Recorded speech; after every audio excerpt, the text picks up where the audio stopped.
आज हम biology standard 11th का lesson number 5 cell structure and organisation का पॉइंट साइटोप्लाज्म के बारे में स्टडी करने वाले हैं। साइटोप्लाज्म बायोलॉजी का पेज नंबर 48 है, स्टैंडर्ड 11th।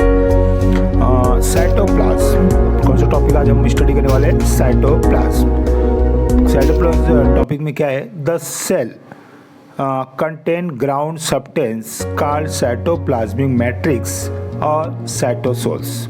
तो पहले हम साइटोप्लाज्म का मतलब जानेंगे। साइटो का मतलब है सेल, अब प्लाज्म का मतलब है लिक्विड। साइटोप्लाज्म मतलब हो गया कि सेल के अंदर का लिक्विड, जिसको हम साइटोप्लाज्म कहते हैं। तो the cell content ground substance called cytoplasmic matrix और साइटोसोल। देखो यहाँ पर जो दिया हुआ cell content ground substance, ground मतलब है कि सेल के अंदर जो फैला हुआ है सब्सटेंस, और मैट्रिक्स का मतलब है बेस। साइटोसोल का मतलब क्या है? सपोर्ट के लिए। तो द सेल कंटेन, सेल के अंदर जो फैला हुआ सब्सटेंस है, जो सेल को बेस देता है, सपोर्ट देता है, उसको क्या कहते हैं? साइटोप्लाज्म। दिस कोलोइडल जेली, जो जेली लाइक रहता है, like material is not static. Static का मतलब क्या हुआ? नॉट कांस्टेंट, मतलब जो साइटोप्लाज्म है जो सेल के अंदर है वो कांस्टेंट नहीं रहता, मतलब फिक्स नहीं रहता। इट्स सो स्ट्रीमिंग मूवमेंट, मतलब साइटोप्लाज्म जो है ये स्ट्रीमिंग मूवमेंट करता है, मतलब एक हल्की तरंग या लहर जैसे मूवमेंट करता है। इसको कॉल्ड द साइक्लोसिस, इसको क्या कहते हैं? Cyclosis. The cytoplasm content water as major component. साइटोप्लाज्म में मेजर कंपोनेंट क्या होता है? मेजर घटक, मुख्य घटक क्या रहते हैं? Water, along with organic and inorganic nucleus. Cytoplasm के अंदर क्या क्या है? ऑर्गेनिक और इनऑर्गेनिक मॉलिक्यूल्स दोनों है। क्या लिखा हुआ है? Along with organic and inorganic molecules. Like कौन कौन से इसके अंदर मॉलिक्यूल्स है? शुगर है, अमीनो एसिड्स है, विटामिन है, इंजाइम्स है, न्यूक्लियोसाइक्लोटाइड्स है, उसके बाद मिनरल्स है, वेस्ट प्रोडक्ट है। ये सब जो है साइटोप्लाज्म में मॉलिक्यूल्स रहते हैं। आगे क्या दिया हुआ है? It also content various cell organelles. Cytoplasm के अंदर डिफरेंट सेल ऑर्गेनेल्स भी रहते हैं, लाइक जैसे कि एंडोप्लाज्मिक रेटिकुलम होता है, गल्गी कॉम्प्लेक्स होता है, माइटोकॉन्ड्रिया होता है, प्लास्टिड्स होता है, न्यूक्लियस होता है, micro bodies and the cytoskeletal elements like microtubules and the cytoplasm act as a source of raw material। देखो साइटोप्लाज्म को क्या बोलते हैं? Source of raw material, okay, as well as seat of various metabolic activities taking place in the cell. अब यहाँ पर देखो क्या कह रहा है? Cytoplasm act as a source of raw material. Raw material क्यों बोलते हैं?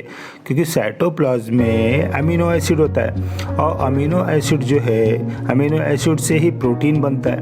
तो जैसे कि suppose for example sugar cane से शुगर बनता है, तो शुगर केन क्या हुआ?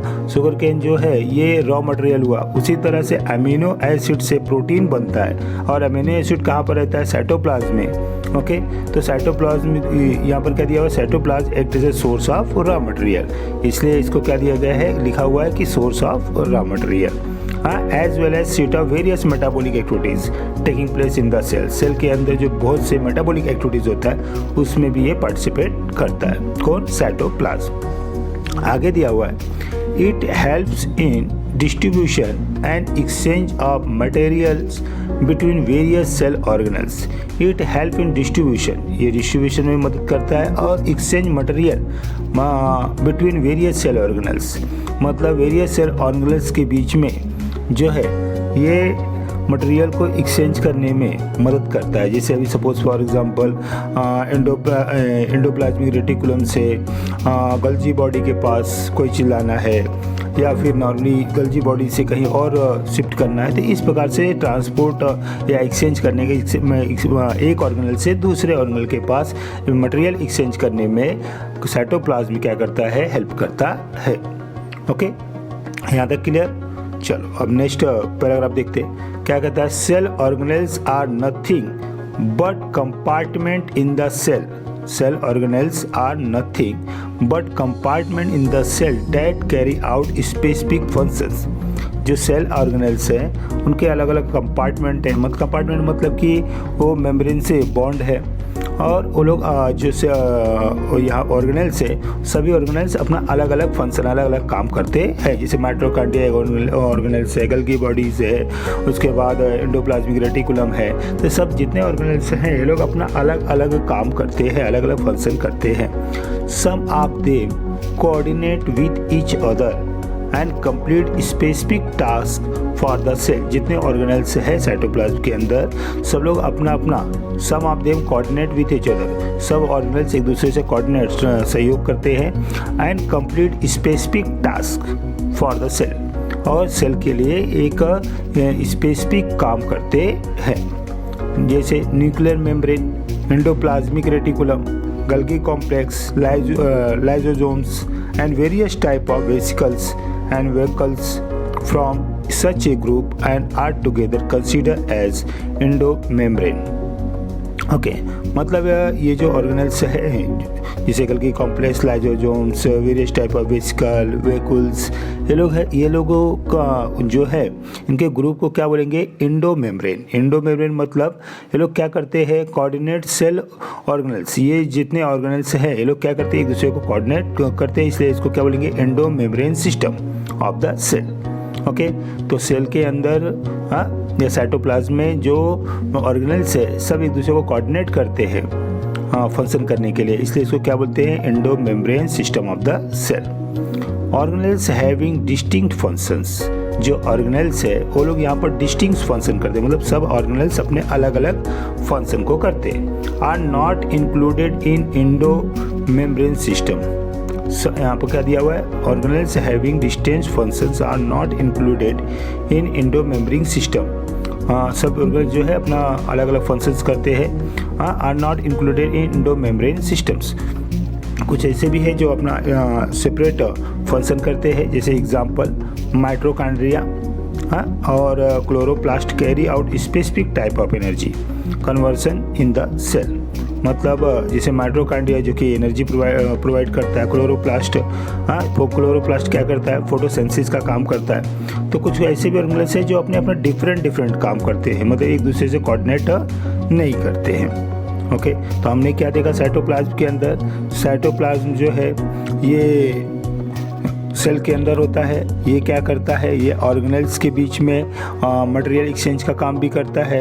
और ये क्या और इसके अंदर साइटोप्लाज्म में क्या क्या रहता है, साइटोप्लाज्म में गल्गी कॉम्प्लेक्स, उसके बाद एंडोप्लाज्मिक रेटिकुलम, माइटोकॉन्ड्रिया, ये सब चीज़ें होती है। अब अगला टॉपिक आया कौन सा, एंडोप्लाज्मिक रेटिकुलम, जिसको ER कहते हैं। ओके, तो एंडोप्लाज्मिक, एंडो मतलब क्या हुआ, अंदर, और प्लाज्मिक मतलब प्लाज्मा। ओके, और रेटिकुलम मतलब spider like structure.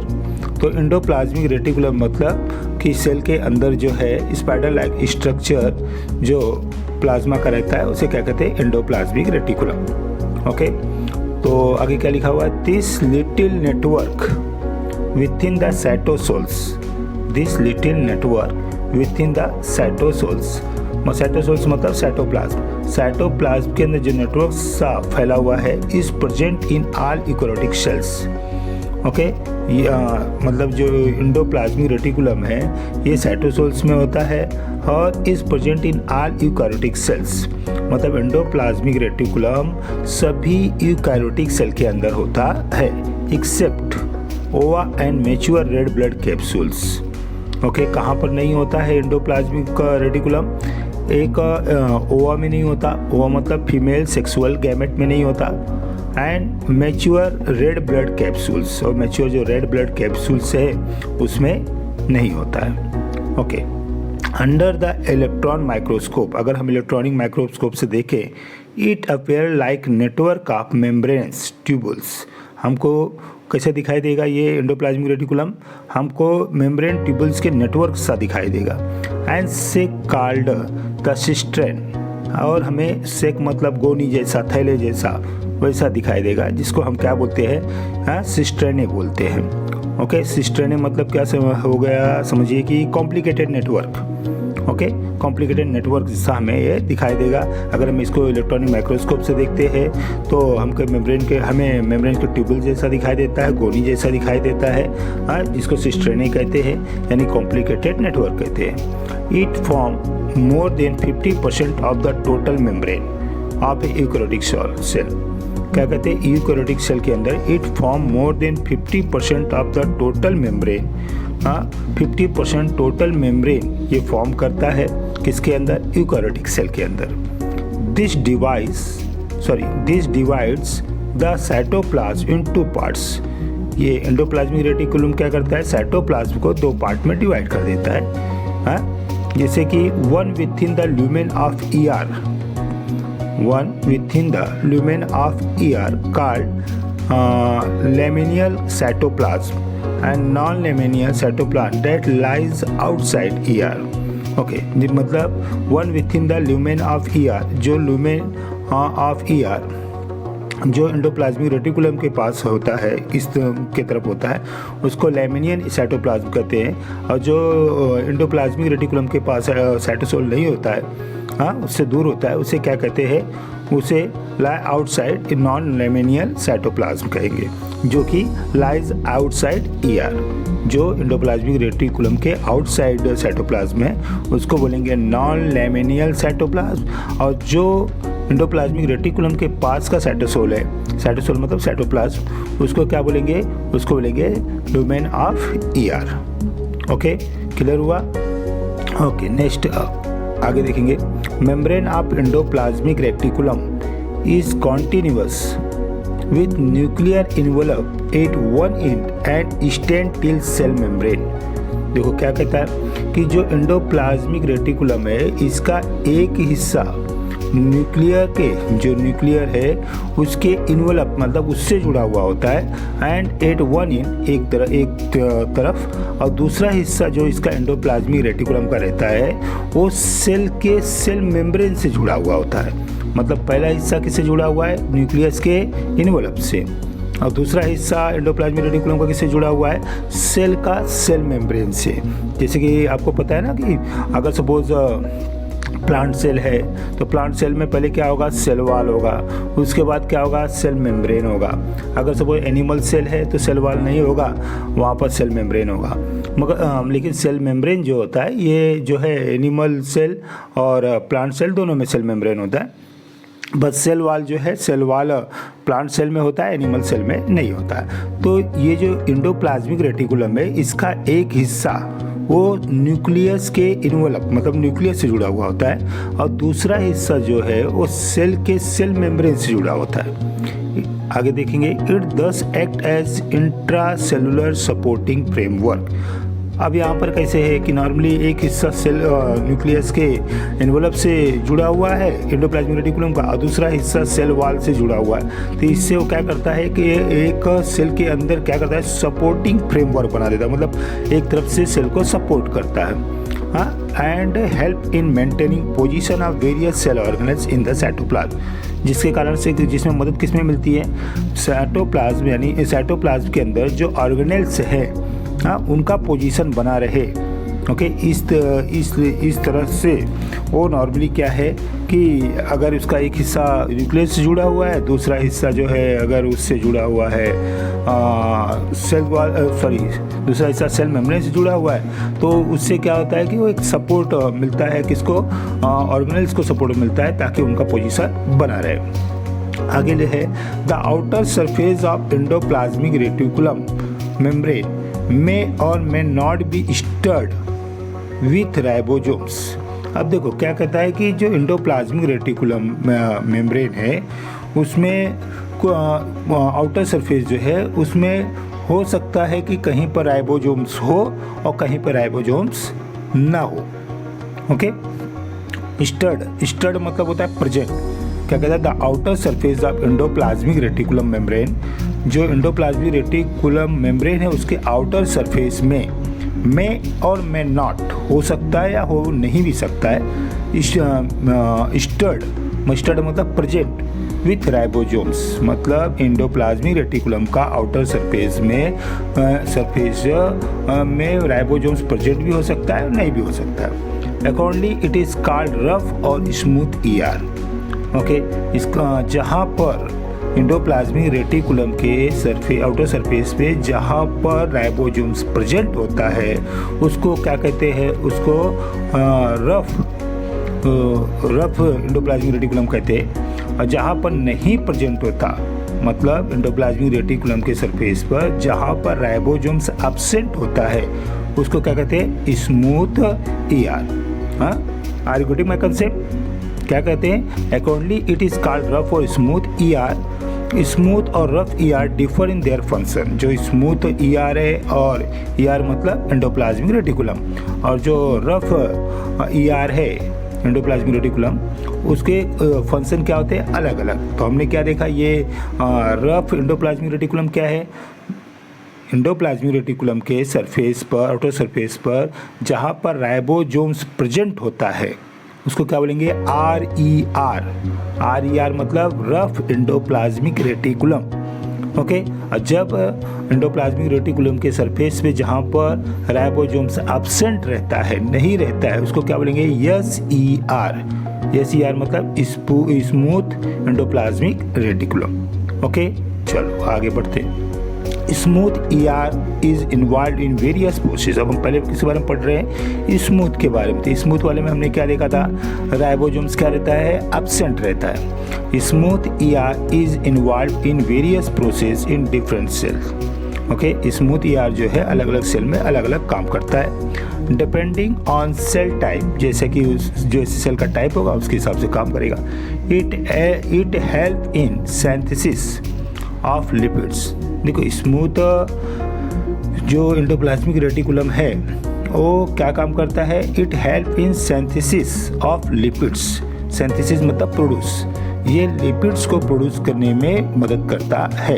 Example, steroid and secreting cell of the cortical region of adrenal gland. Okay, जैसे कि ये क्या करता है, किडनी, एडर्नल मतलब किडनी, एडर्नल ग्लैंड मतलब किडनी के ऊपर जो कैप लाइक स्ट्रक्चर होता है, किडनी के ऊपर जो कैप लाइक स्ट्रक्चर होता है, हाँ, वहाँ पर स्मूथ ईआर होता है जो कि नॉर्मली फंक्शन करता है वहाँ पर। उसके बाद और कहाँ पर होता है ये smooth ER, testis and ovaries, testis और ओवरीज में भी होता है। और क्या काम करता है, detoxification of drugs and poisons. ये अगर कहीं मतलब किसी ने ड्रग्स लिया या पॉइजन लिया तो उसको डिटॉक्सिफिकेशन, उसके पावर को कम करने का काम करता है। And storage of calcium ions, और मसल्स के अंदर कैल्शियम्स आयन के स्टोरेज का काम भी कौन करता है, स्मूथ ईआर मतलब स्मूथ एंडोप्लाज्मिक रेटिकुलम। ओके, हमने देखा था स्मूथ एंडोप्लाज्मिक रेटिकुलम में क्या राइबोसोम्स क्या रहता है, एब्सेंट रहता है। ओके, स्मूथ ईआर जो है ये कहाँ पर पाया जाता है, कहाँ पर मिलता है, ये किडनी के ऊपर जो कैप लाइक स्ट्रक्चर है उसमें होता है, टेस्टिस में होता है, ओवरीज में होता है, हा? और ये जो है ड्रग्स और पॉइजन जो लिवर सेल के में जाते हैं, तो लिवर सेल जो ड्रग्स और पॉइजन जो है उसको डिटॉक्सिफिकेशन का काम करता है। कौन करता है, स्मूथ ईआर। स्मूथ ईआर क्या करता है, डिटॉक्सिफिकेशन का काम करता है, किसके, ड्रग्स और पॉइजन्स का। ओके, और मसल सेल में कैल्शियम आयन को स्टोरेज करने का काम भी कौन करता है, स्मूथ ईआर यानी एंडोप्लाज्मिक रेटिकुलम करता है। उसके आगे नेक्स्ट अगला किसके बारे में पढ़ेंगे, rough ER. Rough ER is primarily involve in protein synthesis. Okay, अभी तक हम स्मूथ के बारे में पढ़ रहे थे। स्मूथ ईआर क्या है, स्मूथ ईआर ये है जिसके आउटर सरफेस में राइबोसोम्स एब्सेंट होता है। अब हम रफ ईआर के बारे में पढ़ रहे हैं, रफ एंडोप्लाज्मिक रेटिकुलम के बारे में, जिसके आउटर सरफेस में राइबोसोम्स क्या होता है, प्रेजेंट होता है। ओके, तो rough ER rough ER is primary involve in protein synthesis. Rough ER जो है, रफ एंडोप्लाज्मिक रेटिकुलम जो है, primary involve in protein synthesis. ये क्या किस में हेल्प करता है? ये प्रोटीन सिंथेसिस करने का काम करता है। देखो अरे सिंपल सी बात है, इसके अंदर राइबोसोम्स है। इसके अंदर क्या है? राइबोसोम्स है। तो राइबोसोम्स है तो प्रोटीन सिंथेसिस का काम करेगा ही। Rough ER is primary involve in protein synthesis. Example, pancreatic cell that secret insulin. इसे पैनक्रेटिक सेल है जो क्या सीक्रेट करता है? इंसुलिन को सीक्रेट करता है। This protein are secreted by ribosomes. This protein are secreted by ribosomes. ये प्रोटीन किसे सीक्रेटेड होता है? Ribosomes attached to rough ER and called the secretory protein. Okay, ये क्या करता है? This protein are secrete by, ये जो प्रोटीन सीक्रेट होता है निकलता है किसके कारण से निकलता है? राइबोसोम्स के कारण। Ribosomes attach to rough ER। Ribosome किससे अटैच रहता है? रफ ER में रहता है, अटैच रहता है, इसलिए इसको क्या कहते हैं? Are called secretory proteins. इसको सेक्रेटरी प्रोटीन्स भी कहते हैं क्योंकि राइबोसोम्स इसके अंदर क्या होता है? सीक्रेट करता है, प्रोड्यूस करता है। राइबोसोम्स इसको प्रोड्यूस करता है, इसलिए इसको सेक्रेटरी प्रोटीन्स भी कहते हैं। Okay, next, this protein get warped in membrane. ये जो प्रोटीन है, देखो ध्यान देना, इसके अंदर एंडोप्लाज्मिक रेटिकुलम में जो प्रोटीन निकल रहे हैं, ये प्रोटीन जब एंडोप्लाज्मिक रेटिकुलम से बाहर निकलते हैं तो this protein get warped in membrane. मतलब ये प्रोटीन बन कहाँ रहे हैं?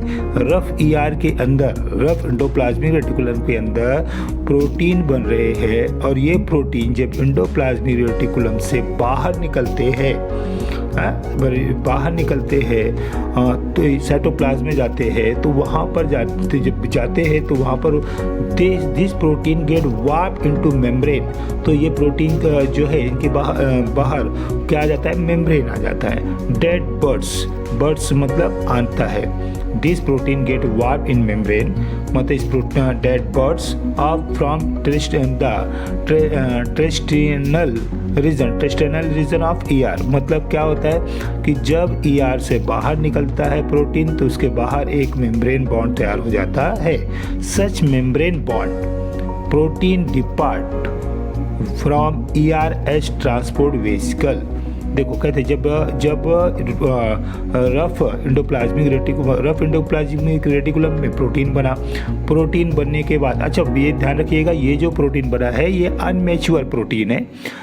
ये बनने के बाद, अनमेच्योर प्रोटीन बनने के बाद रफ एंडोप्लाज्मिक रेटिकुलम में जो प्रोटीन बना वो अनमेच्योर प्रोटीन है। ये रफ एंडोप्लाज्मिक रेटिकुलम से बाहर जब निकलता है, साइटोप्लाज्म में जाता है, तो वहाँ पर एक मेम्ब्रेन बॉन्ड तैयार हो जाता है। मेम्ब्रेन बॉन्ड जो है वो ट्रांसपोर्ट वेसल्स का काम करता है। Rough ER is also involve in formation of membrane for the cell. Rough ER जो है is also involve in formation of membrane for the cell. वो क्या रफ ER जो है उसको is also involve in formation of membrane of the cell. Cell का membrane बनाने में भी रफ ER जो है हेल्प करता है। The ER membrane grows in place. The ER membrane grows in place by addition of membrane protein and the phospholipid to its own membrane. मतलब जो ER मेम्ब्रेन है वो मेम्ब्रेन प्रोटीन एंड फास्फोलिपिड्स और its own membrane, ये सब में बनाने में, फॉर्म होने में हेल्प करता है। Portions of this expanded membrane are transferred to other component to endomembrane system।